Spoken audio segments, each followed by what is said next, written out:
Здравейте! Днес ще си приготвим вкусна питка. Започваме.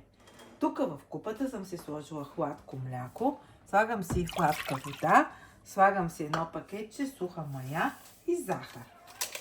Забрах си очилата за по-интелигентна физиономия. Добавям си белтъци, добавям си олиото и брашно, докато ми се оформи меко тесто. Солта, да не забравим солта, добавете си и сол и постепенно си добавям брашното. Ето, питката ни е готова. Масажирана, много хубаво тесто се получи. Отидеме, може би 5 чаши и половина. А моите бяха по-големи чашите. И сега го оставям да таса. Какви чаши? Има и чаши чаши.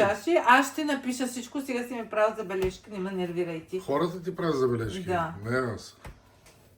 Тестото ни в таса и сега си го разделяме на 10 топки. И така, нали, правят по клипчетата. И аз така да направя. Защо така правят? Ами, така че ти е в таса от тестото. И сега си го разделяме на 10 топчици. Защо на 10? Да, защото на 10. За да питаш. И сега ще ви покажа как да си оформите питката. Разточвате си едно кръгче. Намазвате си го с масло. Това ето така си го закръщате на две. Накрая сирене.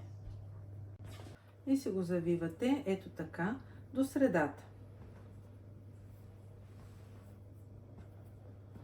Притискате си го леко и си го слагате ето така. Тук. И сега ще го оставим 15 минути да си почине. Сега си намазваме питката с жълтък. Поръсвам лекичко с соса и печем. Много.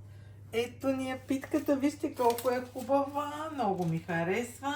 Аз я покрих с малко да поизстине, за да мога да я разчупя. Така. Ето вижте колко е мекичка. Леле. Пари обаче, пари. И сега, голяма вкусотия ви казвам. Пригответе си я.